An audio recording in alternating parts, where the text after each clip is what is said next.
Welcome, folks. Oh, there we go. What a statement win from those New York Mets. And you know what? The Mets just got another hit with runners in scoring position. Oh my, oh my. Those fighting Phils sure did not fight tonight. Wow, that was the class of the NL East. Oh boy, oh boy. I mean, our New York Mets certainly made, again, a statement tonight. 11 hits with runners in scoring position, a little two-out magic several times over. These New York Mets put a beat down on the Philadelphia Phillies.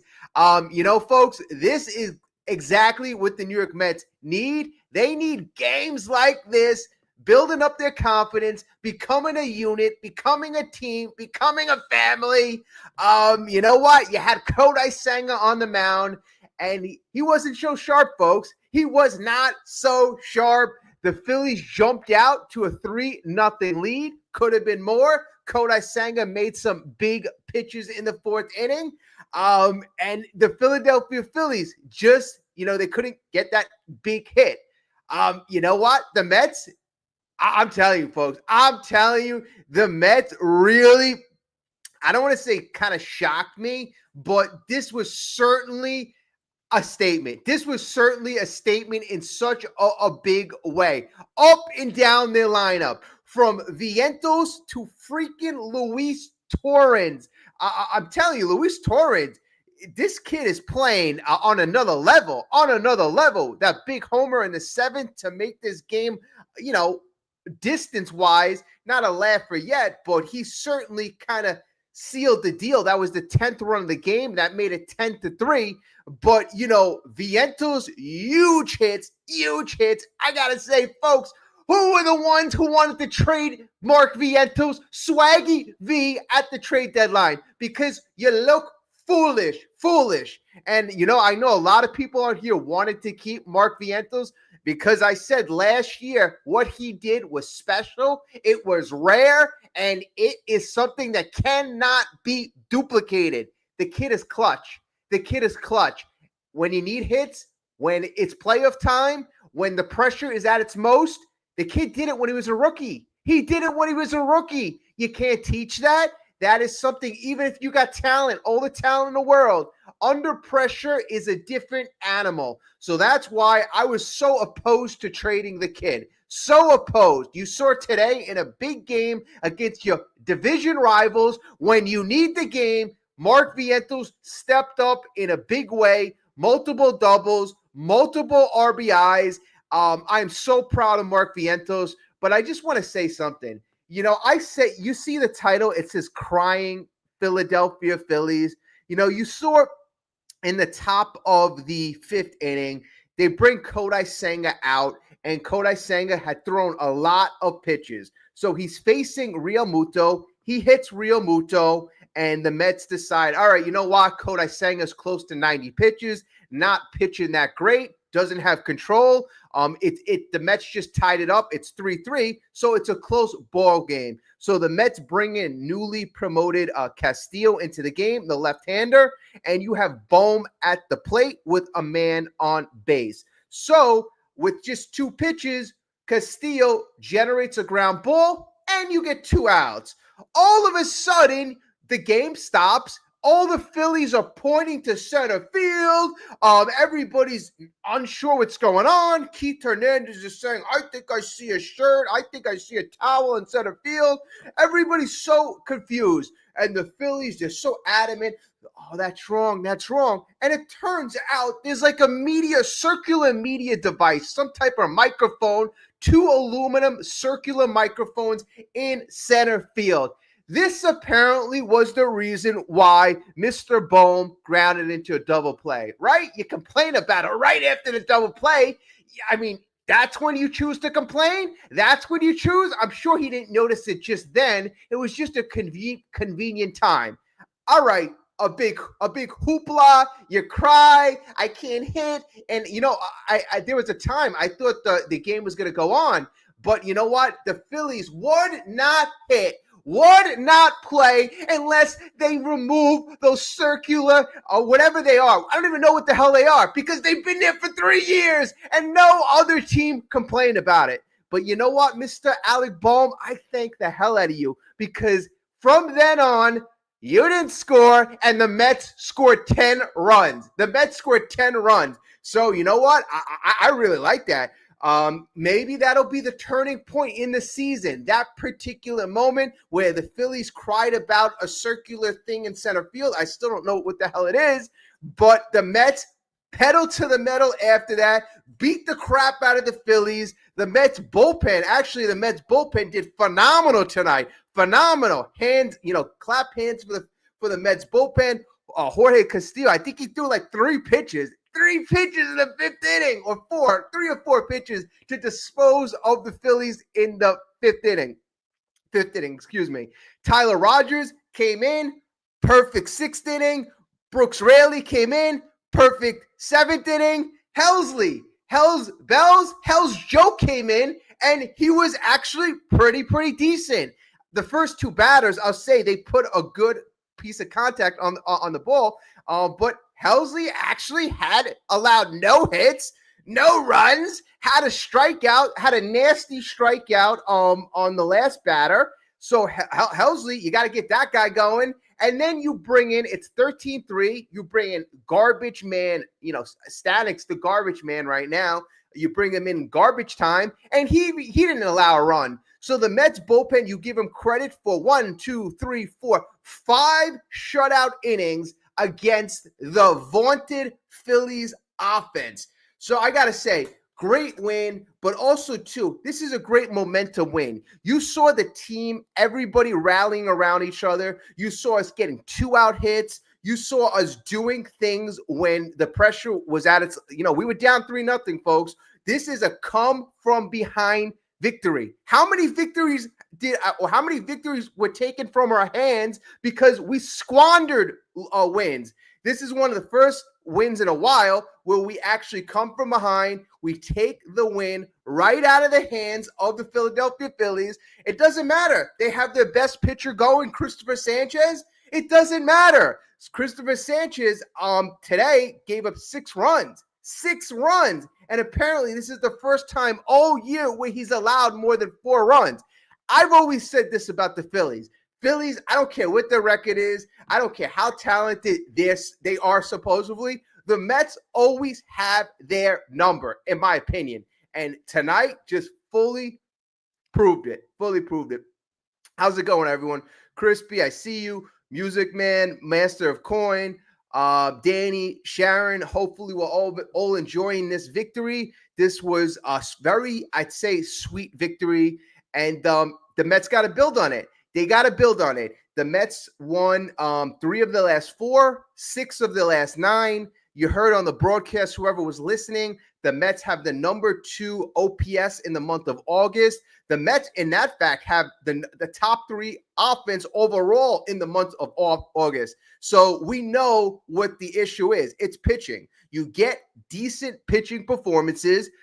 The offense right now, not going to worry about it. If you're getting so much production from the bottom of the lineup, and we're going to go through the game because I took notes throughout this whole game, very exciting. But you're getting such production from the 6 through 9 hitters. I mean, it's a wrap. It's a wrap. Today, you didn't have to rely on Alonso. You didn't have to rely on Lindor. You didn't have to even rely on a Soto, although Soto had a pretty decent game. But Lindor went 0 for 6. Alonso went 1 for 5. So those 2 combined went 1 for 11. 1 for 11. 2 of your best hitters, Lindor and Alonso. But the fact of the matter is, you have the whole lineup clicking, and Vientos. Vientos is your number 5 guy. I know the Mets like to switch things around depending on matchups. We've never had a legit guy to protect Pete. And I wanted the Mets to keep Vientos at the deadline. in the worst way. In the worst way, because I know how clutch this kid is. I know how talented this kid is. And I know I heard everybody, he doesn't play great defense. You know what? This guy is so elite in certain circumstances, in the clutch situation, that it really doesn't matter. You have the DH for a reason. You know, and next year, first base, that's in the future. But Vientos is, like I said, you know, I think ignited this offense tonight. And very super excited. I mean, you saw Vientos got hit. I think he got hit in the 7th, and Marte got hit after that. Honestly, I thought we should have hit some guy in the 9th, you know, just for kind of like, you know, a bit of retaliation. But we didn't do that. We were up 13-3. I think if it was a little closer, maybe we were up by 4 or 5 runs, maybe that'll happen later in the series. I don't like our guys getting hit. Just wanted to throw that out there. But again, pitching, bullpen, phenomenal. Kodai Senga, again, you know, that's a concern. He did struggle, so that's still something to watch. But I do want to note one thing on Mr. Kodai Senga, and I've been tracking it since he's came back. His fastball is going up a couple ticks in velocity. He hit 97. I think the broadcast mentioned he hit 98 on 1 or 2 pitches. I didn't see it, but apparently he hit 98. I wasn't seeing that 3 weeks ago. So the fastball velocity is increasing. So if he is a guy that needs to ramp it up since he got injured, hopefully by the time he gets to the playoffs, you know, you got Senga able to go 5-6 strong innings. 5-6 strong innings, that's great. That's a key. You need Senga to be there. Also, Helsley, it's a key. This guy, I'm sorry, 30 years old. He's a man. He's got to get the confidence back. And I really, really like the fact that when Helsley came back into the dugout after he pitched a clean inning, you saw every single teammate shake his hand. That is huge. That's showing the family dynamic in the clubhouse. You got to support the teammates. Even Helsley hasn't done good. I mean, in fact, there was only one other outing where he didn't allow a run. Every other outing, he allowed at least 1 run. So you got everybody rooting this guy on. He needs the confidence. This guy's got the talent. Apparently, he was tipping pitches. Guys were right on it. So something was going wrong. He doesn't just get old overnight. He doesn't lose his talent overnight. 102 mile per hour pitch on the black. He was locating a bit better. A couple pitches was still right down the middle. But, Helsley, you got to give him credit because he is a very important cog.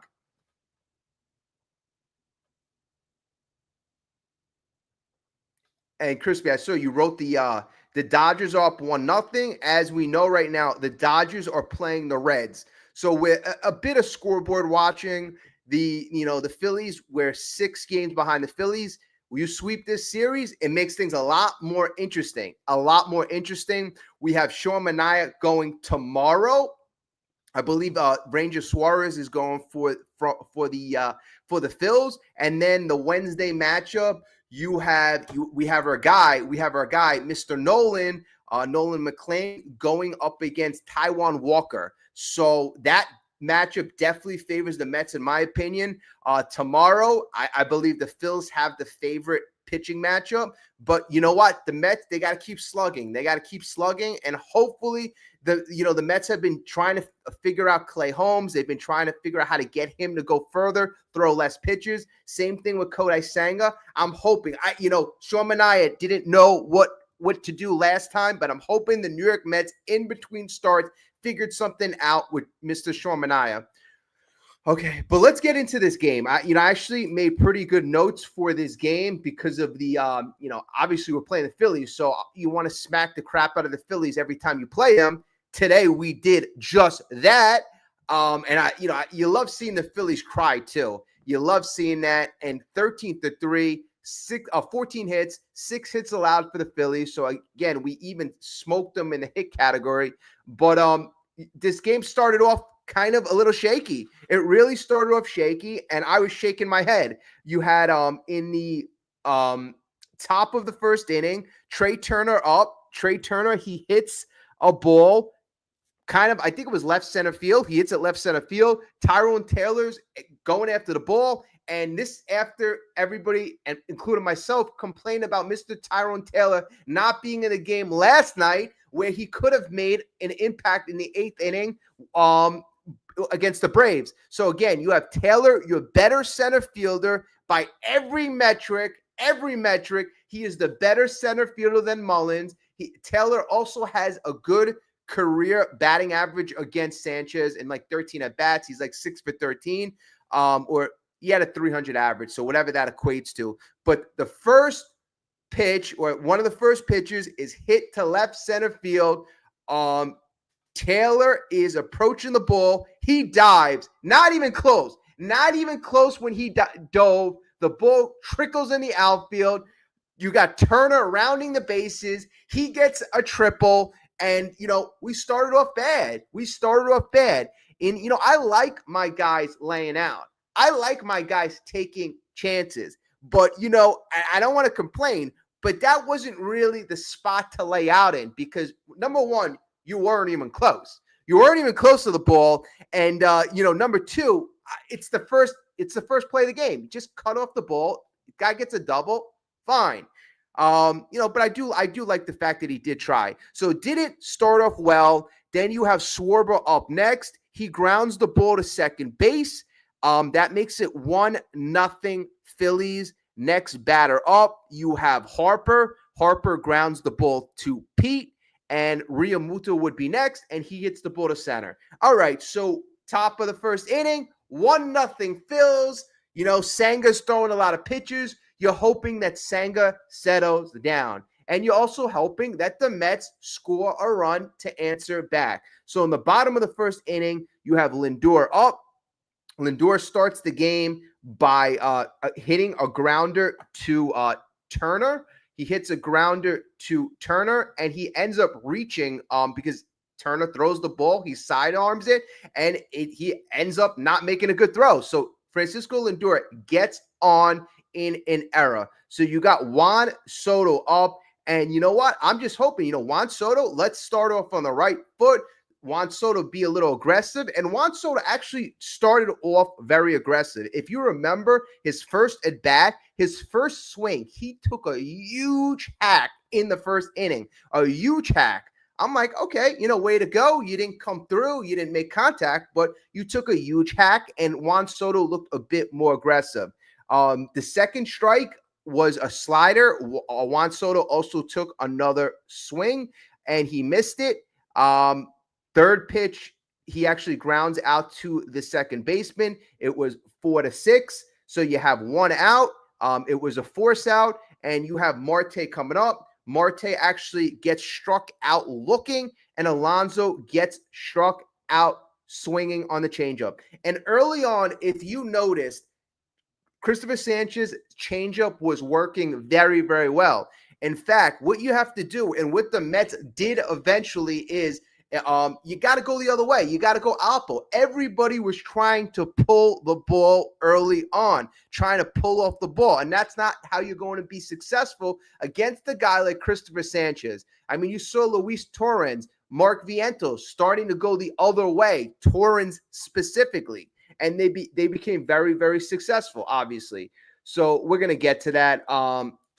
But let's go to the third inning. Because the Phillies would score a couple runs in the third inning. You had Turner starting off the inning, striking out. Schwarber gets on base with a walk. You have Harper. He is up next. And, right then and there, Senga was really throwing a lot of pitches in the third inning, and really kind of things could have been a lot worse. So you have Schwarber at first base. You have Bryce Harper singling on a ground ball to right field. So now you have multiple men on base in the third inning. Next batter up, JT Realmuto strikes out. Very big out. Next guy up, Alec Boehm singles on a line drive to the right fielder. Kyle Schwarber scores, and Bryce Harper scores. That made it 3-0. So if you're a Mets fan, you got Kodai Senga throwing a lot of pitches. You got the Phils already scoring 3 runs, and they're taking professional at-bats. If you remember early on in the game, they were working the account. They were looking very superior as an offense early on. So they took that 3-0 lead. After, even when they took the 3-0 lead, Brandon Marsh, the next batter, he would double on a line drive to Juan Soto. And then luckily, nobody scored. Alec Bohm went to third base. If you remember on that play, the Phillies third base coach stopped Alec Bohm at third base. I thought, and the broadcast also thought, that Alec Bohm could have scored, but you know what? That's fine. Next batter, Max Kepler, flied out. The Phillies scored the 3rd run, and at the end, at the time you didn't know, but that turned out to be all she wrote. So the Mets would really go to work. Before they would go to work, there would be a very important 4th inning. The top of the 4th inning, folks, this is the turning point in the game. This is where it could have been probably 6-0 Phils or 7-0 Phils, and that would have changed the whole dynamic of the game. So the 4th inning, you got Kodai Senga throwing a whole bunch of pitches. He starts off the 4th inning facing the end of the lineup.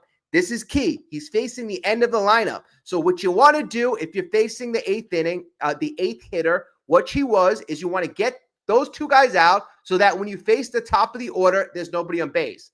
But Harrison Bader, the 8th guy in the order, he would single. You got a man on first. Bryson Stott would walk. You walked the 9th man. Now you got first and second, and you have the leadoff man, top of the lineup, up. This is very, very key. And I highlighted these 3 batters are the best 3 batters that Senga faced. So this is his best performance right here. So Trey Turner would be up. He flied out to the left fielder, Brandon Nimmo. Then you get Kyle Schwarber to force out. He hits it to Pete Alonso. And then the next guy up, Bryce Harper, still a big opportunity for the Phils, strikes out Bryce Harper, and that was key. That was huge. That was huge, folks. 2 men on, top of the lineup, no outs. You get Trey Turner, Schwarber, and Bryce Harper. That was huge. Completely huge. Now, the Mets went to work. This is the bottom of the 4th inning, and the Mets would go to work. So you have Soto up, and he singles on a ground ball to the right fielder, Max Kepler. Soto gets on base. And the next play, I kind of got depressed. Starling Marte's up, and I'm like, I'm thinking in my head, I'm like, would I have wanted Pete up in this situation? Pete could have batted 3rd, but you have Marte hot at the time. So Marte's in a 3 position. He ends up grounding into a double play. So again, at this point, it's the bottom of the 4th inning, trying to get something going. The Mets start something off and ground into a double play. Not feeling so good at this point. Not feeling so good. Next batter up, Pete Alonso singles on a line drive to the left fielder, Brandon Marsh. So you got Pete on base. It was a very nice, sweet swing. Then Mark Vientos, Swaggy V at the plate. And there was a balk by Christopher Sanchez. That moves Pete Alonso from first to second. So now you got Pete in scoring position, Swaggy V at the plate, and you have Mark Vientos hitting a ground ball to the left fielder, Brandon Marsh, hits a double down the left field line. Pete Alonso scores. That starts the Mets' terrific night off, 3-1. Mets are on the board. Mets were far from done. You got Brandon Nimmo, who's, this is his first game starting since he got the neck injury, and he singles, very sharp single to the right fielder, Max Kepler. Mark Vientos scores. Now it's 3-2. And the Mets, again, are doing all of this with 2 outs. Next batter up, Mr. Tyrone Taylor. He walks. Brandon Nimmo goes down to second. Again, Mets taking good at bats. They're making Christopher Sanchez work. That's what you got to do. If it's a good pitcher, you make him work. But they made Christopher Sanchez look like a bad pitcher today. Next batter up, you got Jeff McNeil. He singles on a ground ball to left field. And this made it 3-3. Citi Field was going crazy, and the Mets fought their way back, and it became a 3-3 game. So that was a very huge inning. The top of the fourth inning, the Mets closed the door, and then the bottom of the fourth inning, the Mets responded in such a big way. Okay, so again, we go to the fifth inning, and this is when things, the heat is getting turned up on both sides.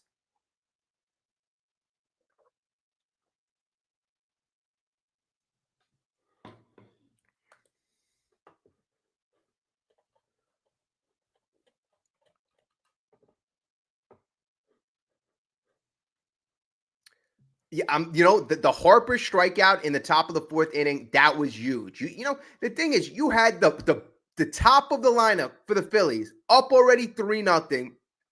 So as bad as Senga, or as mediocre as Senga was, Senga deserves all the credit in the world to keeping the Mets in the game at that point, particularly. So when we advance to the fifth inning, top of the fifth inning, you still have Kodai Senga in the game. The Mets right now tied it up. Hopefully you can get a quick fifth inning. You put Senga in line for the win. You're trying to build up the confidence of your ace. So you start off the inning. JT Realmuto is up to the plate, and Realmuto is hit by the pitch.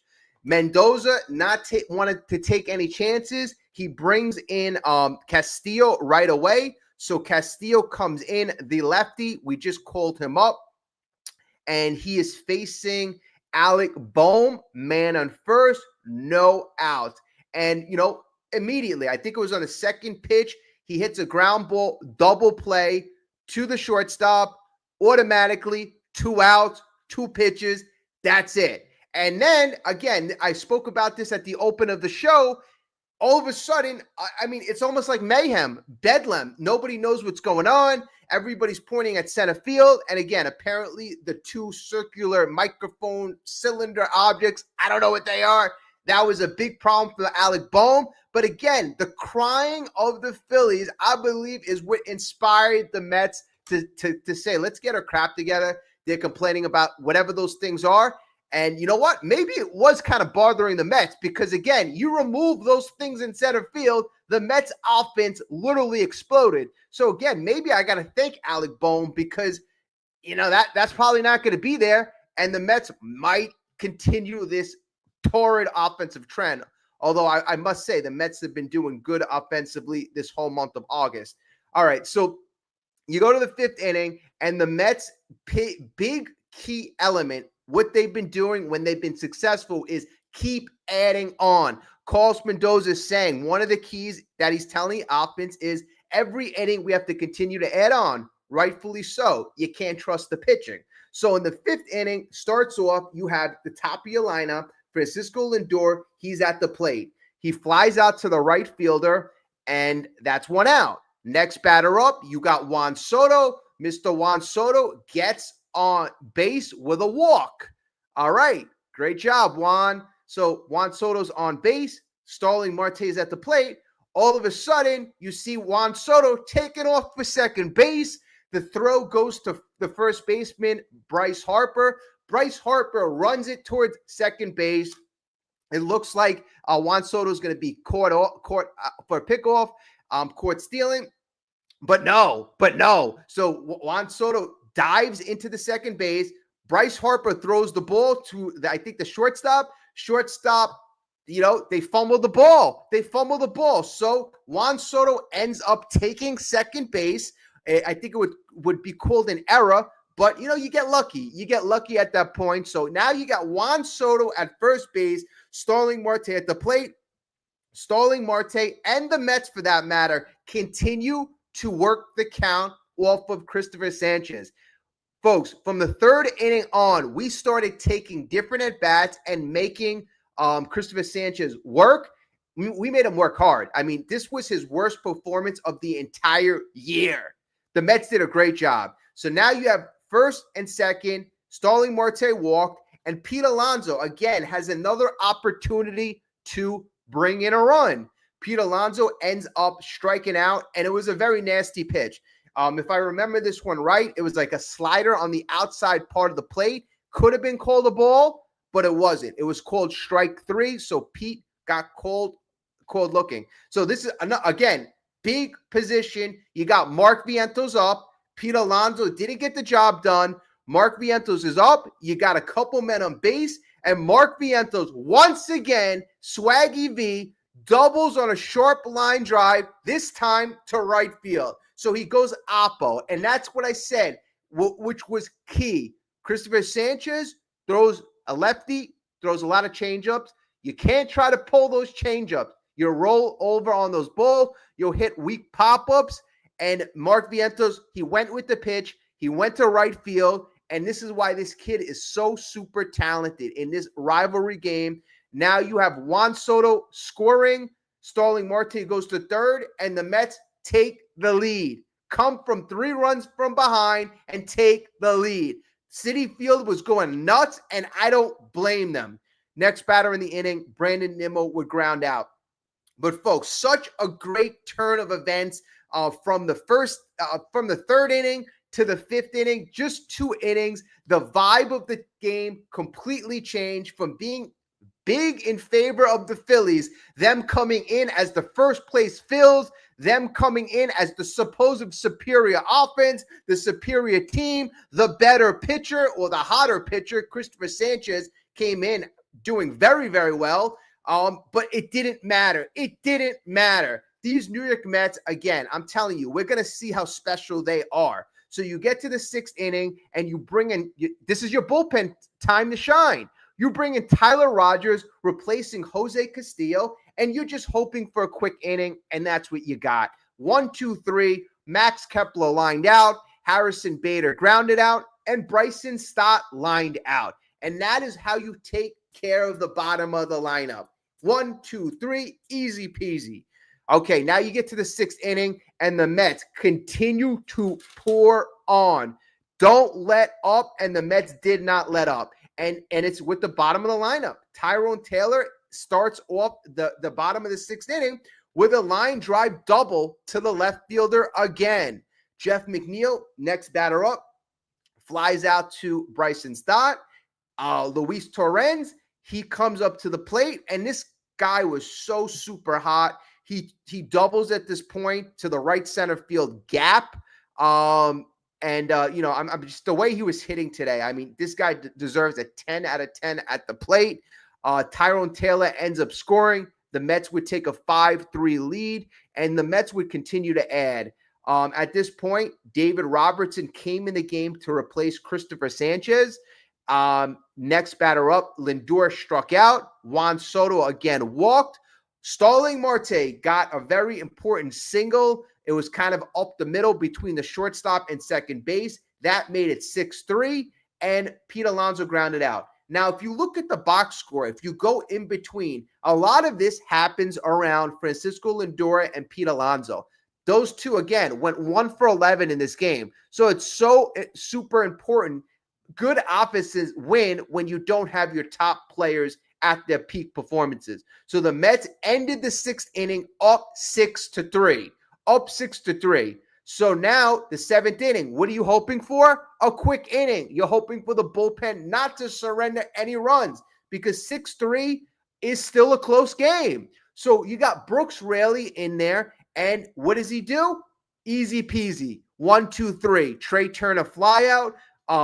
Kyle Schwarber fly out, and Bryce Harper again striking out. Thank you, Mr. Bryce Harper. Strikes out again.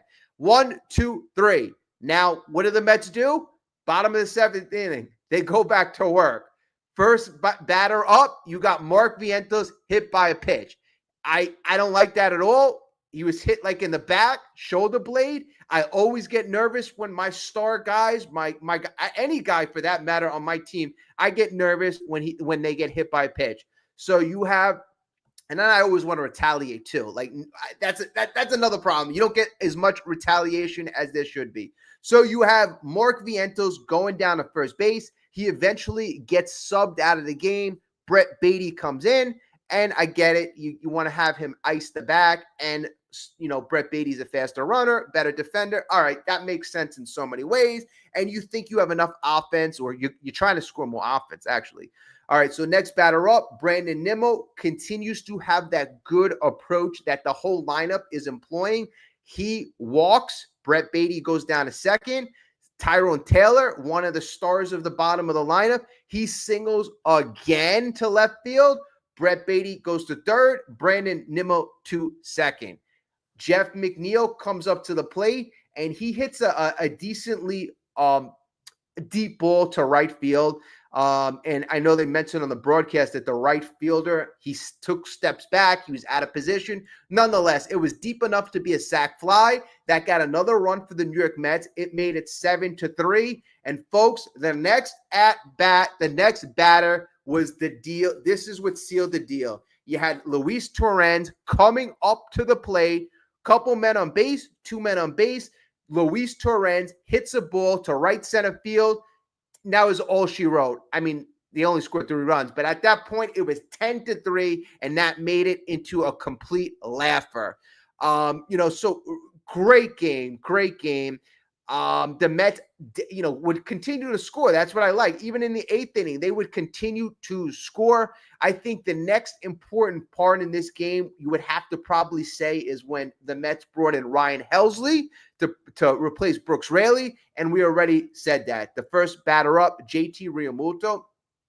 If you saw this, it looked like JT Realmuto actually got into this one. It looks like the pitch was right down the middle, but JT Realmuto luckily hit it to the biggest part of the ballpark.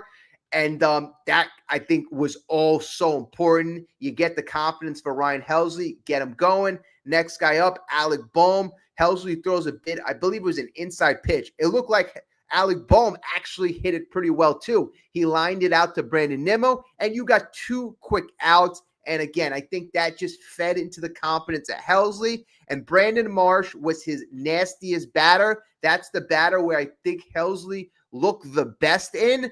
He was starting to get the slider going. He was starting to locate the fastball on either side of the plate. And he ended up striking out Brandon Marsh. I felt that Helsley got into too much of a pattern where he was throwing the ball right down the middle, and he was giving in way too much to the hitters. Today, obviously, good, clean inning.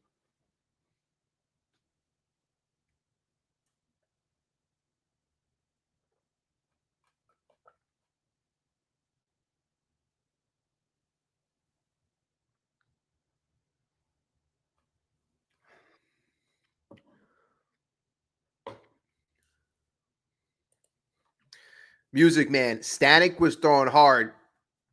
I mean, Stanek always throws the ball hard. I mean, at this point right now, you're not going to put Stanek in any game of consequence. A 13-3 game, that's a perfect situation to put Mr. Ryan Stanek in.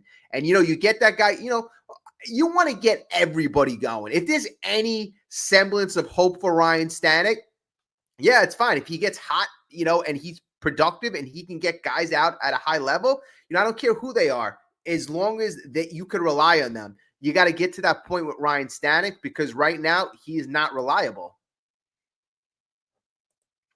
Master of Coin, Dom, we're just going to have to bludgeon teams until we get Senga Manaea fixed. You know what? The Mets offense we went into this year already supposedly as having a top 2, top 3 offense, right? So our pitching was suspect in the beginning of the year. If that's going to be how it's going to have to be some of these games, that's fine. That's fine. You're going to get Peterson going. I mean, you're not going to get him going. You're going to get him going pitching. He's doing well. So you have Peterson going for you. You have Nolan McLean going for you. Those 2 are pretty solid. Clay Holmes, I would say if you could somehow get him to not throw, get his pitch count a little lower, I mean, he could throw a good 5-6 solid innings. So those are 3 solid pitchers. And again, the problem has been Senga. The problem has been Manaea. But I will say this. I will say Senga's stuff is improving incrementally since he's come back. It is. It certainly is. And if you start going on a 6-man rotation and get Kodai Senga back into his routine of I guess that time in between starts, I think his stuff will play even better. I mean, that's what the Mets have been doing, but the velocity is going up. The he's throwing the sinker a little more, so he's going to different pitchers. So I think that's, you try to adapt. You try to adapt as a pitcher. In fact, he's actually throwing a couple more curveballs, not really throwing them for strikes, but, he's trying. The Mets are trying different things. But again, what the positive you could take today from Mr. Kodai Senga's game is going back to the top of the fourth inning when he got in trouble and he let the two bottom of the lineup guys get on base, the number 8 and the number 9 hitters. They were no outs, top of the lineup. This vaunted offense from the Phillies. You have a golden opportunity in that fourth inning if you're the Phillies. You got Turner, you got Schwarber, and you got Harper. And you know what? Kodai Senga stepped up in a big way to get all those 3 offensive talents out. So that's what you take from the game for Kodai Senga. If it's a Sean Manaea, I could have seen Sean Manaea giving up 7-8 runs in that type of situation. Sean Manaea's stuff isn't as good as Kodai Senga's stuff. That's what I'm worried about Sean Manaea. It seems like Sean Manaea has to, rely on being crafty. Sean Manaea has to rely on other ways to get guys out. Like Sean's really struggling right now. He is really struggling. Again, I'm hoping the New York Mets have done something to make him a bit more effective against the opposing batters. And then also too, this is a sport where you got 2 professional teams going. And I think a lot of the other teams have done their homework on the Mets pitching and the Mets pitching lab. If you really think about it, the Mets pitchers started off this season on a house of fire. Every single one of our starters, our whole team, we had the number 1 ERA. We had the least runs given up in the first couple of months. MLB went to work on the New York Mets. That's what they did. The New York Mets, they employed their strategy, and you see what the Mets are doing. Now, again, MLB found out or figured out that Ryan Helsley was tipping his pitches. That might not be the only New York Met tipping his pitches. I'm not going to say, but what if Sean Manaea? What if Kodai Senga? What if some of these other guys have some hitches in their windup or have some tells in their windup? The Mets got to figure this out because Kodai Senga, first couple months, lights out. Now his stuff is getting better. Once his location once he starts locating like he did in the beginning of the year, there should be no reason why Kodai Senga isn't a very strong 2. So I'm confident about Senga. Manaea, I'm just not seeing the stuff as elite as it was last year. But we will see.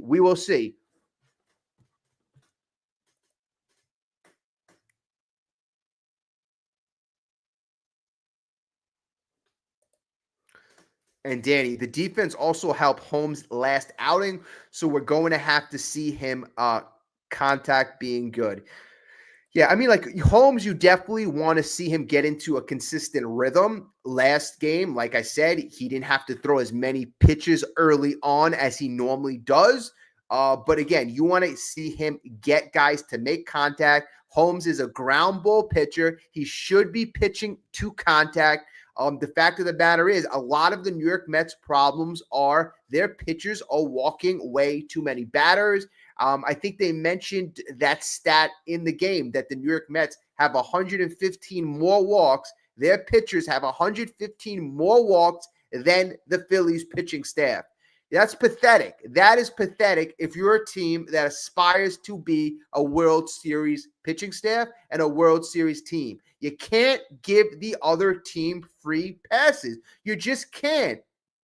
In fact, another thing they noted was that the Phillies lineup is usually very aggressive. They're usually a very aggressive team that they don't take a lot of pitches.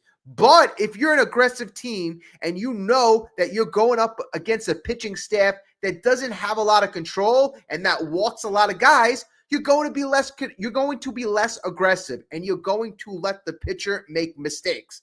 Fortunately, the Mets pitching after the 4th inning were lights out. Were 100% lights out, and the offense was 100% lights out. So again, up and down the lineup, great job. And Mendoza, I got on him yesterday. Mendoza, I got on him big time. You know, you had Tyrone Taylor, your best defensive guy in left field in crunch time against the Braves in a tight game. You know, you wanted him in center. You had Mullins in center yesterday. So I did not like that. Today, you made changes. You had Tyrone Taylor in center field. And, you know, that a lot, some people, I heard a couple comments saying, why would you take Mullins out? Mullins in the last, I believe, 7 games is batting over 400. So Mullins in the last 7 games is batting over 400. But the fact of the matter is, you're facing Christopher Sanchez. Mullins in his career has never, ever faced Christopher Sanchez. Never faced him. Ever, ever. So what you're going to do is you're going to want to have that superior defense in center field, and you're going to want to have a guy in Tyrone Taylor who has experience against Christopher Sanchez. And not only does he have experience, he's had success against Christopher Sanchez. So that was the reason why Mullins was out of the lineup offensively, and the reason why Tyrone Taylor was in center. And I agree with that. I think that was a good, smart move by Mendoza. And I also think you got to get your other big boppers going. Nimmo, you got to get him going. You know, other people would say, hey, Nimmo, why is Nimmo in there? You could put Mullins in left field, but Nimmo, you got to get him going. I want to see, even though he's going up against the lefty, Nimmo is one of your big bats. Nimmo is a very important key cog in this lineup as well.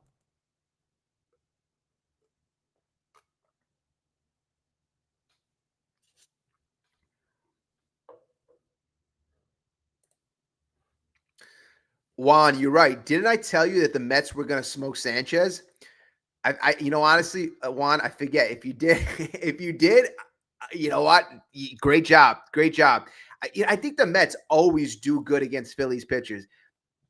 You know, I think last year I pulled up the stats against historical stats against every Phillies pitcher, Christopher Sanchez, Zach Wheeler.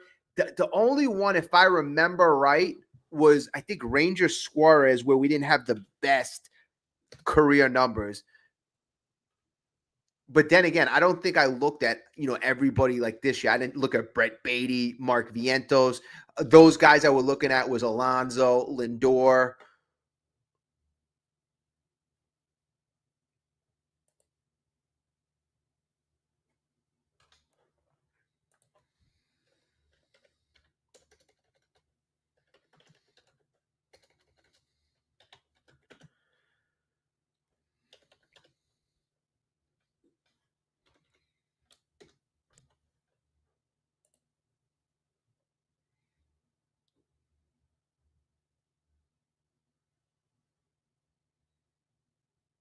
Okay, so we're not even playing. We're not even facing Suarez. So tomorrow you got Jesus Luzardo pitching tomorrow versus Sean Manaea, lefty on lefty, and then you got the 2 righties on Wednesday, Taijuan Walker and the phenom Mr. Nolan McNeil. You know, really, this really like sucks. This really sucks. This is the 3rd game Nolan McNeil's pitching, and this is the 3rd game I gotta work when he pitches. I always gotta watch that game on replay.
Also, I was wondering, they said in the broadcast how the Mets. Oh, you know what's really funny? You know what's really funny? So the Mets had an offensive explosion today, right? Scored 13 runs. And it was said during the broadcast that the Mets went out early, had team BP, or everybody had team beat batting practice. Usually it's only a couple guys. The last time that happened, it was like 2 weeks ago, and it was another game where the Mets exploded. So again, whatever the Mets are doing hitting wise, continue to do so because again, the bats and at bats are looking so much better. Even Francisco Alvarez, supposedly, despite him having the issue with the thumb, the torn ligament, he was out there taking swings. Now, if you're Francisco Alvarez and you see Sanger, Hayden Sanger, he had a good game, 3 hits a couple games ago, but he's taking good swings, and you see Luis Torrens tearing it up. I mean, if you're Francisco Alvarez, I mean, despite you having like a good week or two, I mean, you got to feel like, hey, I got to get back in there. I mean, like, not that he's going to lose his job, but, if you want to look at yourself as the most viable catching option. And despite Alvarez having that torrid 2 or 3 week stretch, it wasn't long enough to prove it wasn't long enough to prove that, hey, this is him going to be consistent. He's been nothing but consistent. So I'm hoping that he doesn't push it too far. I'm concerned about the young kid. That's just me. But I'm also inspired that Luis Torrens is actually showing that he could take his game to the next level. I mean, this kid was phenomenal today. Freaking phenomenal. So I'm excited about that. And if Alvarez can come back and not get hurt, all the more power to him. All the more power. Like I said, I just get worried about this kid kind of ruining himself for next year and years beyond.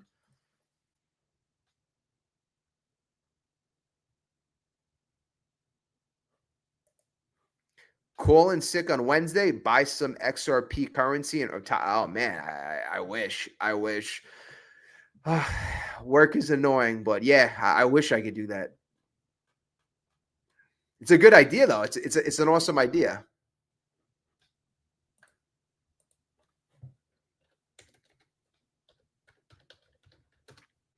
And the funny thing, you don't want to know what really kills me about the Phillies? And obviously last year I had to kind of deal with this all last year going into the playoffs at the end of the season. The Phillies, the reason why I love beating the Phillies is because they're very smug. They are very smug. Like, tonight, I guarantee you, every single Phillies fan and Phillies, whatever, broadcaster, they're not only are they going to be upset that they got blown out, not only they're going to be upset that they lost, but they're going to be like, but we lost to the Mets. The Mets stink.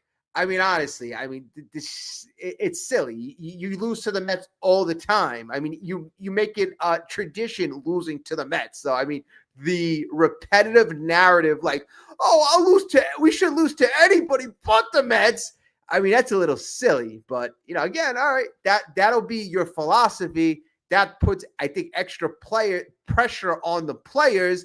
Like think, oh, we got to beat the Mets. They're not, they're not on our level. Which I think that the Phillies is a team that I want to play, and I want if we're we're playing a 7-game series.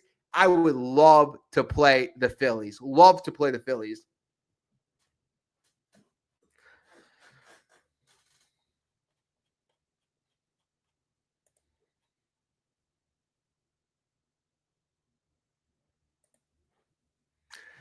What's up, Jason? You're on vacation near a lot of Phillies fans. Love the win. Oh man, that's always the best. The one Met fan in the crowd happy. Yeah, so you're gonna probably hear a lot of moaning and crying tonight. So I wish you well, Jason. I wish you well, Jason, my good friend. So I'm assuming you got to be somewhere in Pennsylvania around there.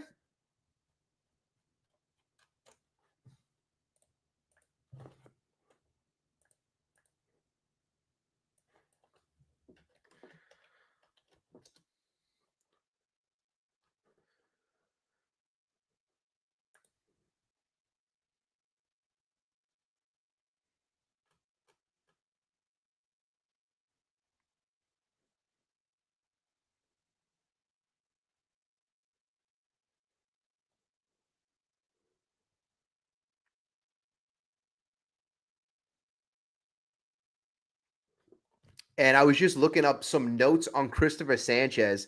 So Christopher Sanchez been doing great all year. This was actually his shortest outing since May 24th.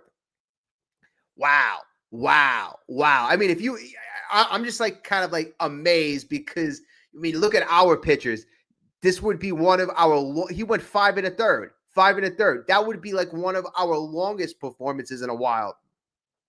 I know we had other performances like 7 innings, but still, 5 1/3 is his shortest since May 24th. So, I mean, give the guy credit, but also give the Mets credit because this is a guy who's had constant success against all other MLB teams, but the Mets had his number.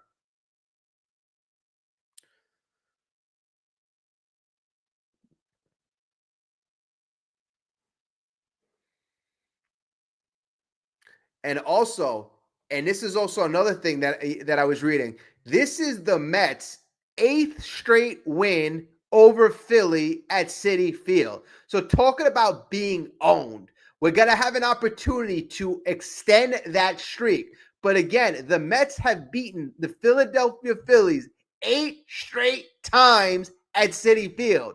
That is owning. That is owning a team. And you know, that is psychological too, because if the Phillies cannot play well in Citi Field, what are you going to do in the playoffs? What are you going to do in the playoffs? And, you know, you give the Mets fans credit too for putting that type of atmosphere, making it a hostile atmosphere.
You know, I'm just thinking, are we oversimplifying this? Because if you look at like the team as a whole right now, the offense is clicking. And I still have confidence that the bullpen, if you get Helsley right? Helsley's got talent. He's, you know, had a rough patch. Again, we spoke about him tipping pitches. You know, you get him going. Raley's been pretty decent. Gregory Soto had a little issue the other day. I still think he was overthrowing, didn't have his best day. He's been pretty good. You got Edwin Diaz in there. Tyler Rogers is going to be pretty decent. You know, the Mets bullpen, despite being shaky, I think they'll be fine. I think they'll be fine. And then you got a couple guys in the starting rotation where you're a bit confident in. You're confident, you know, Nolan, I was going to say Nolan Ryan, but Nolan McNeil, the kid looks to be pretty promising. David Peterson looks pretty solid. Like I said, Holmes is pretty solid. You know, you're probably going to bring in Sproat pretty soon, and you're going to probably bring in Jonah Tong, and I think that'll help you out with the Kodai Senga worries and with the Shomanaya worries. And tomorrow, I think tomorrow's got to be the answer. If he does good, okay, he earns another start. If you're with me, I believe tomorrow, if it's another stinker, that's got to be the last one, folks. That's got to be the last one. If he cannot get the Phillies out, it's got to be the last one. Because think about it today. We said that Kodai Senga was struggling and is struggling still. Yet, Kodai Senga was still able to survive and only allow 3 runs. If Manaea turns out to a bust tomorrow, we cannot afford to give up any more games. So tomorrow is a very pivotal game for the Mets. You got to win it, but it's an extra pivotal game for Mr. Manaea, who I'm sure wants to keep a spot in the rotation.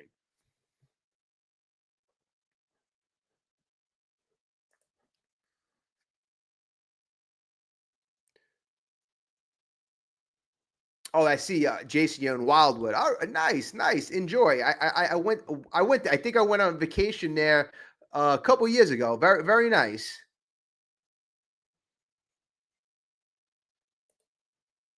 Sanchez is a top pitcher this season. Yeah, no doubt. I mean, except when he faces the Mets. But yeah, I mean, Christopher Sanchez has always been the guy I've liked the most on that Phillies rotation. I know Zach Wheeler's there, but Christopher Sanchez is a guy I really respect as well.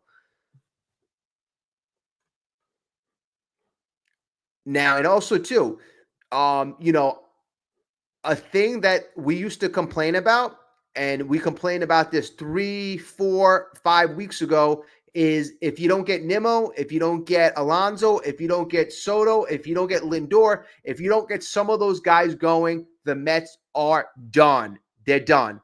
But if I got this calculation right, the Mets bottom three hitters, Luis Torrens, number 9, Jeff McNeil, the Squirrel, aka number 8, and Tyrone Taylor, number 7, went 8 for 13 with 9 RBIs. 9 RBIs. So I mean that is stealing the spotlight for sure, the bottom of the lineup. And again, that just takes pressure off of everybody. It takes pressure off of Lindor, takes pressure off of Pete. And those guys, they didn't have good games. This is a game, I'm telling you, this is a game that we lose a couple weeks ago. You don't got your top of your guys going. You got Senga in a mess. You got to hand it off to the bullpen early on. This is the example of a game that we lose against a good team, against a team that's been coming here, and they're pretty hot. So the Mets right now, winners of 6 out of their last 9 games. They are turning the tide. Would it have been nice if they won the game yesterday against Atlanta? Yeah, but still, you got to see the sign. You got to see the way the Mets are trending. And I fully believe the Mets right now in their last 10 games are becoming a unit. They're becoming a team. And it's all about the playoffs. I don't care if they played crappy in the first 2 weeks of August. That means nothing. Last year, we got hot from the last week of August throughout September. And, it was, I believe it's against teams that are competitive playoff teams that we excel against. I want to play teams that are the best. Atlanta, even though they weren't, playoff team, that's always been a team that's had the psychological edge on us, the mental edge on us. Us winning 2 out of 3 and almost winning that third game, I think that's also another thing that kind of helped us. The National Series, I would say that was the worst kind of series, but you're gonna run into those clunkers. You're going to run into those clunkers as long as the Mets continue this trendward upward and play good baseball. You saw great baseball tonight. We got tomorrow and we got Wednesday. Let's continue this trend. Let's continue winning baseball.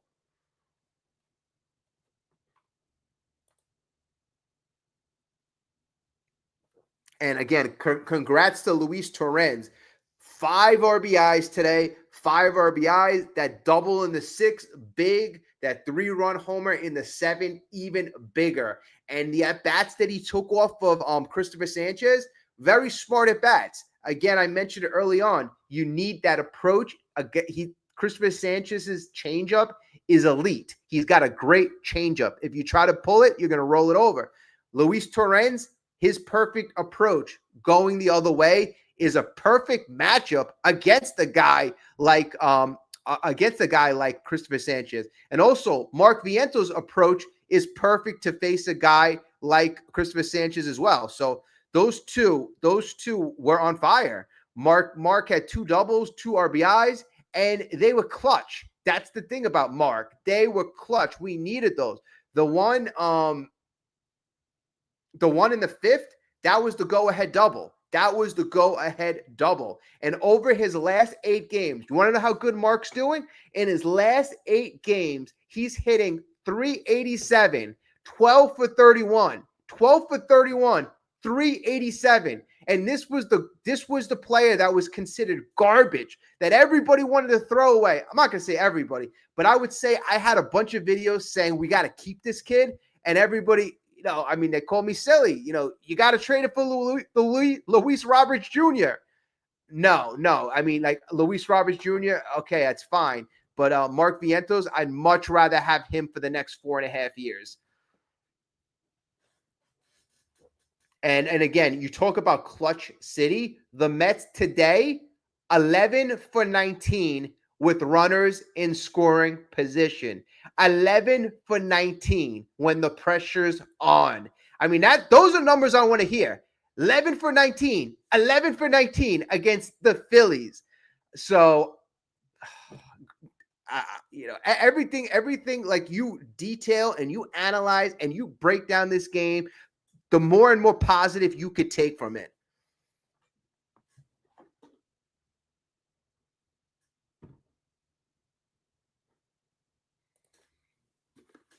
I wonder why Sproat is being positioned to join the bullpen. Why would McNeil and Tong translate to the starting rotation better?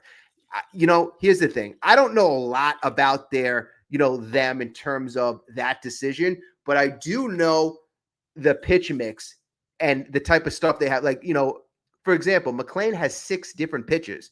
He has a repertoire of 6 different pitchers. Many of them are nasty. Sproat, he's got a good fastball, but in terms of his whole repertoire, his fastball's good. And then he's got 2 other, good, decent secondary pitchers, but his overall pitch mix isn't as dynamic and, as vast as Jonah Tong and Nolan McNeil. Those 2 guys are more developed overall. Their secondary pitchers are better, in my opinion. And, that's why if you got, a bullpen guy, he's got 2-3 pitchers as opposed to a starter who has 4 or 5 pitchers, they got to see the rotation over, they got to see the lineup 2 or 3 times. Sproat, if he doesn't have as many pitchers, it's fine because he doesn't have to face the lineup over and over. Right now, until those other pitchers are developed and fine-tuned, you could put him in the bullpen. Like, look at a guy like Ryan Helsley. Before this last 7-game bad slump, whatever you want to call it, he's been doing it with just a fastball and a slider. He's been successful with just 2 pitches. Jonah Tong, I believe he has 5, and Nolan McNeil has 6 pitches.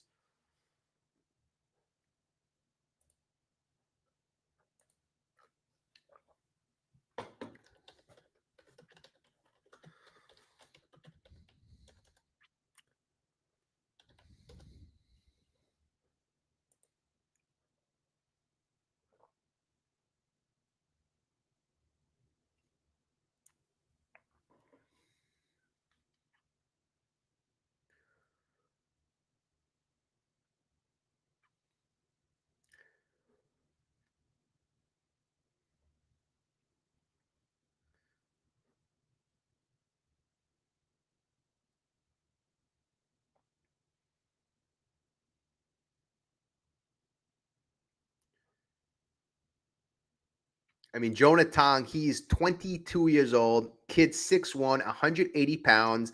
And, people, that's a debate.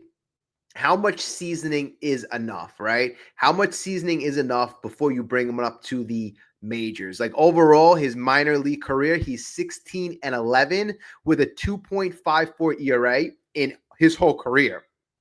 This year, his ERA is just insane. His total ERA this year is 1.43.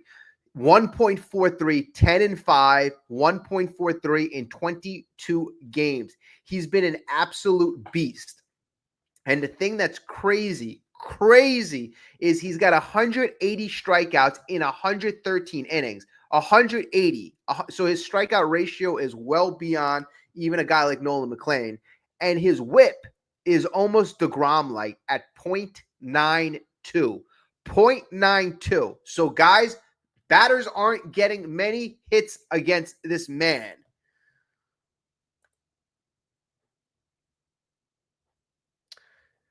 What's up, Ray? Yeah, tonight's a little early. Actually, I did a really early show yesterday. Yesterday we were on like 6 o'clock. I'm trying to do it a little earlier. I mean, I'm noticing by 2:30, I'm doing the show and I'm kind of like really falling asleep. So I'm like, all right, let me try to get on a little earlier.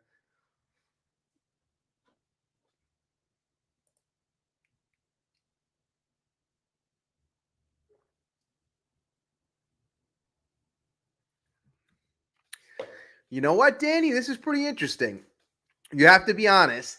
Go look at Vientos hit the ball opposite field on a pitch to the inside part. He looks like Jeter in that swing. I have a Vientos jersey. I mean, you know what? I mean, Jeter. In terms of the swing, they're both kind of upright. They both pretty decent at insiding outs. I mean, that was Derek Jeter's career. The balls on the inner part of the plate, insiding out of the ball to right field. I mean, I just love, like, Vientos has much more power too than Jeter too. There was a double that Vientos hit the other day. It was a ball on the inside part of the plate. In fact, I thought it jammed him. And he hits it literally to right center field on the base of the wall. I mean, that is just pure power. I mean, it feels like 95% of MLB players would get jammed, would roll that ball over. But if you have enough talent, enough power, to hit it on a line to right center field, that is something special. So that's another reason why, like, at the deadline, that is the one kid I did not want to give up. I'll be honest. In the right package, I said, Beatty, okay. Acuna, okay. And all the other guys that went, Gilbert, yeah, I wanted to give him up. Tidwell, yeah, in the right package. But, Beatty, I'll admit, I was wrong. At least right now, Beatty's looking like he's a guy that you would want to keep. Beatty's swing right now, it looks like he's fine-tuned it. I like, his timing. It looks like his leg kick. When he picks up his right leg, he's a lefty, so he picks up his right leg. It looks like he's generating a more fluid, powerful swing. So his mechanics actually look slightly different. And it's really helping him out in a big way. But I'll tell you what, the most important thing with Brett Beatty is he's getting his confidence. That's what it is. The kid's always had talent. The kid's always been like the top, whatever level he's been, AA, AAA, he's always been able to produce. It's just that when he went to the majors, he struggled, and it became mental, and then his mechanics got thrown off. So now he's just finally everything's coming together. He's getting the opportunity. He's getting to play fairly consistency. So that's good to see. It's really good to see that now we have a couple options. Now you got to get Mauricio going. You got Mauricio. You got Vientos, confidence, Beatty, confidence. The thing about Mauricio is he's never done it here. Vientos has done it here. Beatty is starting to do it. He's starting to get confidence. Mauricio, right now, I don't know if this is the time. You're probably going to more or less have him in a defensive, situation, defensive replacement late in the game, and maybe play him sporadically. But he's still got talent, in my opinion. He's still got talent, and he's of rookie level, so he's going to make stupid, silly decisions here and there.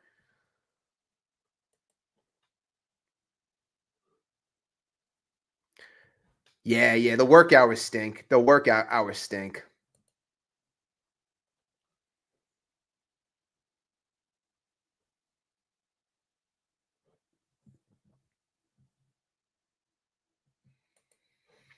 Ronnie looks clueless at times. I consider him a rookie. And you're going to expect that from rookies. But I do see talent. You see talent. Switch hitting guy, former shortstop, coming back from an injury, coming off of an injury. So hopefully next year is the year where he puts stuff together. It starts clicking. Maybe this year we're running out of time.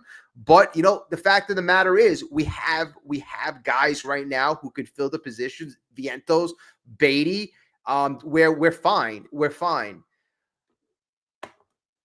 I mean, the offense isn't the concern. The concern right now is figuring out if you can salvage Manaea. Can you salvage anything from Manaea? We're going to figure that out tomorrow. Tomorrow's a big game for so many damn reasons. Again, you want to continue the momentum. You want to win your 9th straight game against the Phillies at Citi. Keep that home field psychological advantage alive. I like that as well. Obviously, the Mets continue to cut into this division lead. I know some people have given up on it, but who knows? You win these next couple of games, you're down to 4 games, and, that's within striking distance. That is within striking distance. But if you lose a game, it gets a little more tricky. It certainly gets a little more tricky. And let me see what the Reds are doing. All right, so we got some good news, some great news. The Dodgers are winning 5-0 over the Cincinnati Reds. So I'm gonna pencil that in for a loss for Cincinnati. So that's good for the New York Mets, obviously.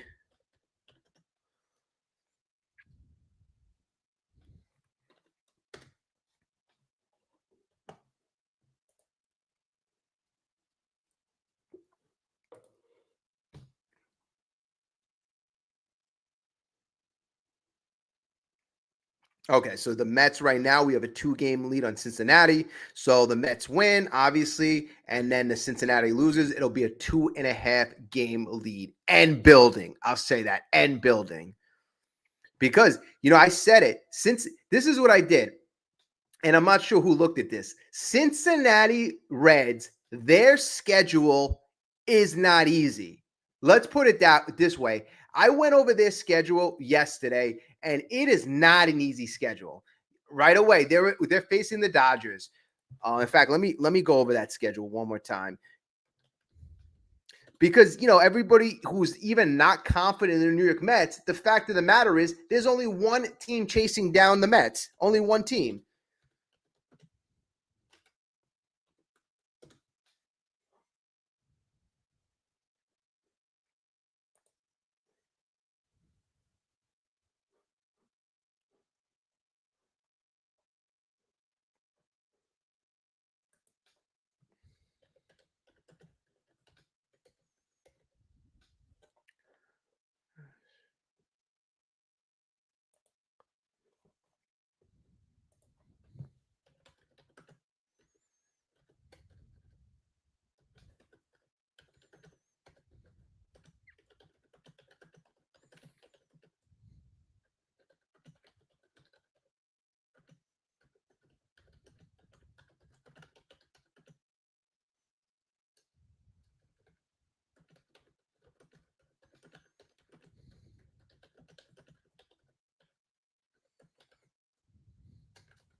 Okay.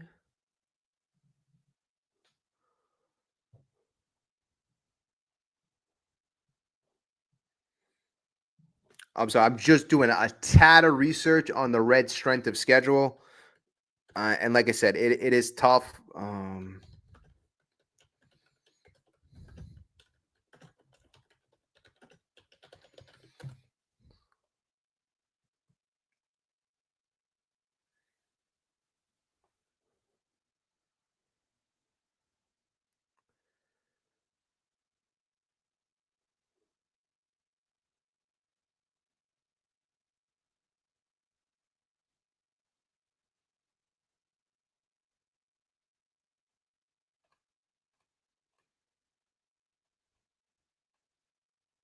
All right. I mean, like the site that I just checked, it said that the Reds have the third toughest schedule in the league in terms of winning percentage of teams that they're going to be facing.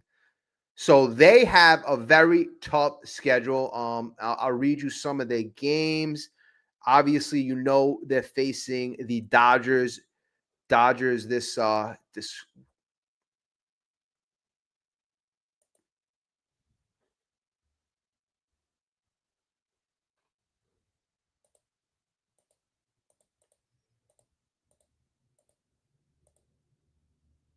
Yes, so this is why there were some Mets fans losing confidence. All right, so you got the Reds facing the Dodgers for 3 games. Then they have a break. They're facing the Cardinals after that. I know the Cardinals, they're not a playoff team, but you know what? That's a division rival, not the easiest team. Then they're facing the Blue Jays. So you got the Dodgers, Cardinals, now they're facing the Blue Jays the first week of September.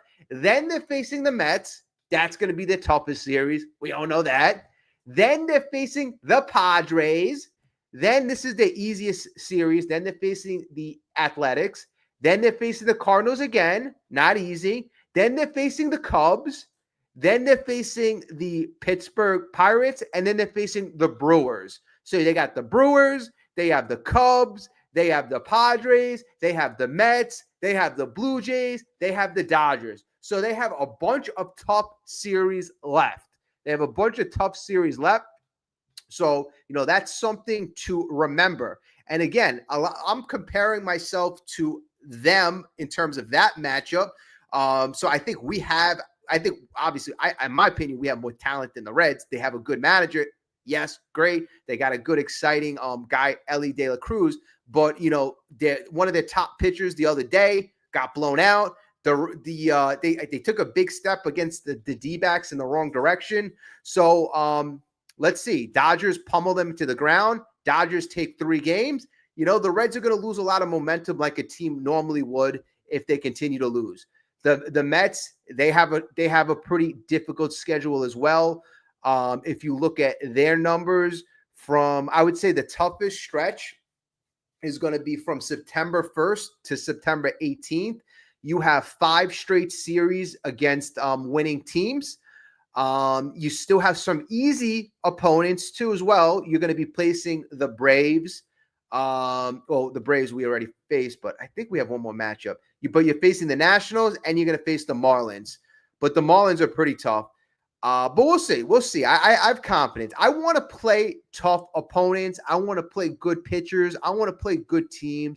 The fact of the matter is, I feel it's going to strengthen us as a ball club and prepare us for the playoffs. That's what happened last year when we had a bit of a tough schedule in September. I felt that prepared us for the gauntlet of the playoffs. And this team, you remember, this team is clutch, in my opinion. We got a lot of clutch players in this team. Last year, you had Lindor, you had Pete playing up Pete's playoffs. Pete was super clutch. Juan Soto's been super clutch in the playoffs. So, you got a lot of guys, Mark Vientos, you got a lot of guys up and down this lineup who, when the lights are bright and they're shining, Francisco Lindor, these players come through. So I'm super excited to see how we're going to do this year. And let's see what pitchers we discover. If we can discover or get a Jonathan here along with a Nolan McClain. I mean, I think Jonathan's stuff is it's hard to say it's just as good, but he's nasty in his own way. And I can't wait to see how it plays up in the MLB level. Let's put it this way. He's dominating and making people look silly at AAA, Major League Baseball. That's the thing. You never know how it's going to play up on the Major League level. Nolan McClain's stuff thus far is played up. I mean, you see the pictures on the screen. It's just nasty. And not only that, he's got the full package. He's got the poise. He's got, this kid looks like a veteran. So let's see how Jonathan looks. He's a couple years younger than McClain. He's 22. But again, age doesn't really matter.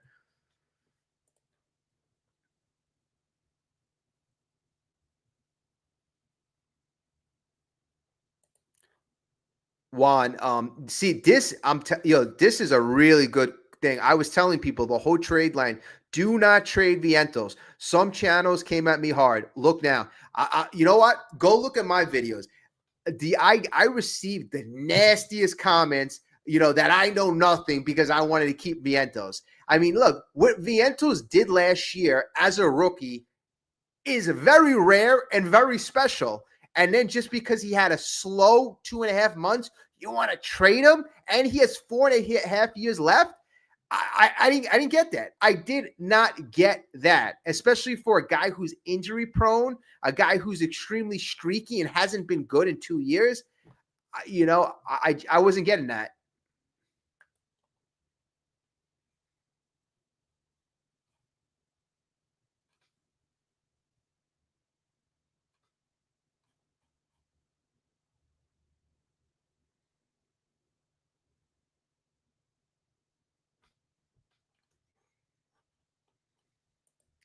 Yeah, and it's no surprise. You know, the White Sox, you know, the reason the White Sox screw up a lot of things. Like the reason why, or the fact that they didn't trade Luis Roberts Jr. at this deadline is beyond me. I have no clue why they couldn't pull off that trade. I mean, he provides them zero value. I mean, they're going to give him $20 million to play for a last place team next year.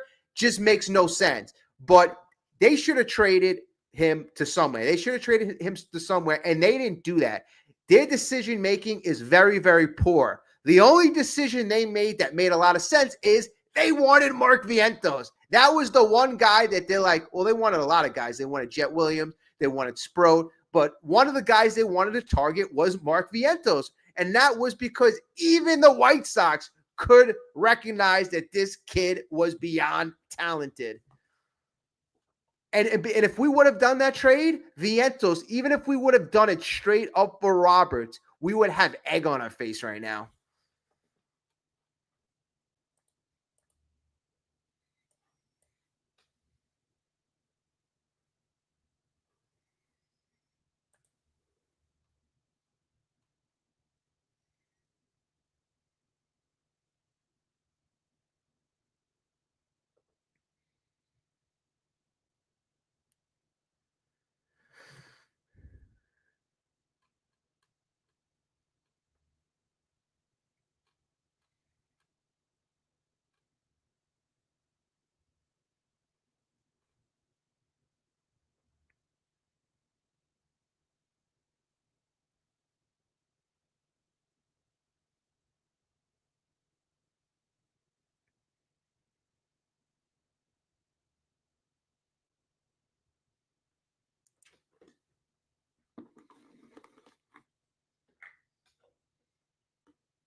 I guess I must have missed this. I see an article that Sanchez slams trash can, and then the title is Mets riding high.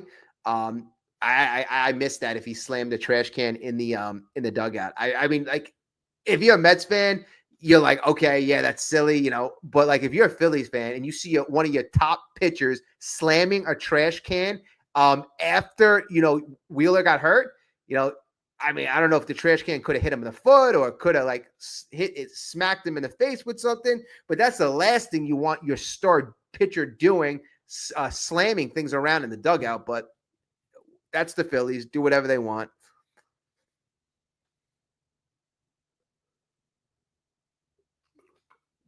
And then again, you say that I said the bottom of the lineup fully dominated. We scored 13 runs, and we didn't even do it with a full lineup effort. We basically beat them with the bottom of the lineup. You know, you beat the Phillies with the bottom of the lineup. 9 RBIs from the bottom of the lineup. That is crazy. 11 for 13. Again, I keep looking at that number. Clutch hitting efficiency, 11 for 19. 11 for 19. And again, offensive guys that, I got to highlight, Torrens and Vientos.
Well, you know what? Again, this type of win makes you feel good about everything. Tomorrow, let's see. You got McNeil on the mound facing Jesus Luzardo. Hopefully, the offense remains hot. But, I think tomorrow, again, I'm going to keep repeating that it's going to be a huge test for Manaea, and I want to be ultra aggressive. He's had multiple starts to get this right. If tomorrow proves where it's another blowout, I'm done with Manaea. I am completely done with Manaea, at least for the starting rotation. We cannot keep surrendering these losses by having him get pounded. So, I mean, at this point right now, if you're going to be ultra aggressive and you want to put a Jonah Tong in the rotation, replacing this guy, or you know what, the Mets might want to go with Tyler McGill. I can actually see them doing that because that would be a little safer for them. But nonetheless, let's just say you got Tyler McGill and you got Jonah Tong. That's one rotation spot. Then you got Nolan McLean is your number 2, or we're not going in any order. We'll just count out the starters. So we'll eliminate Sean Manaea, and we'll replace him with 2 guys, Jonah Tong, Tyler McGill. Maybe one of those guys goes in the bullpen. Then you got Nolan McLean. Then you got David Peterson. Then you get Clay Holmes. Then you have Clay Holmes. And then the last spot, obviously you got Kodai Senga. Then you have Kodai Senga. And then if Kodai Senga continues to falter or proves that his arm is tired, that one spot that we have Tyler McGill and we have Jonah Tong, then one of those guys can take Kodai Senga's spot. But, it's going to be interesting. I think you, again, have to be very, very reactive if you're the New York Mets. There's no more tryout periods. There's no more, hey, we're going to give this guy 2 or 3 games. You got to make moves that'll help the team win on each respective day. Like they said on the broadcast, every game right now is a playoff game. So every game is going to have to be a tough matchup. And, with respect to that, this should be great preparation for the playoffs. So all in all, this is a great game. This was very good stuff today. I think we're at the hour and a half mark. So we're gonna kind of call it quits for tonight. But we're going to definitely jump on tomorrow. Tomorrow's a huge game. So I want to comment on that. So folks, if you didn't hit the like button, if you could hit the like button, I say thank you in advance. I will see everybody tomorrow. Again, big game. Thank you all for being here. Great comments up and down. If I missed your comment, I do apologize, but set the notification for tomorrow, and I will see everybody very, very soon. Have a great night, folks. Enjoy your night.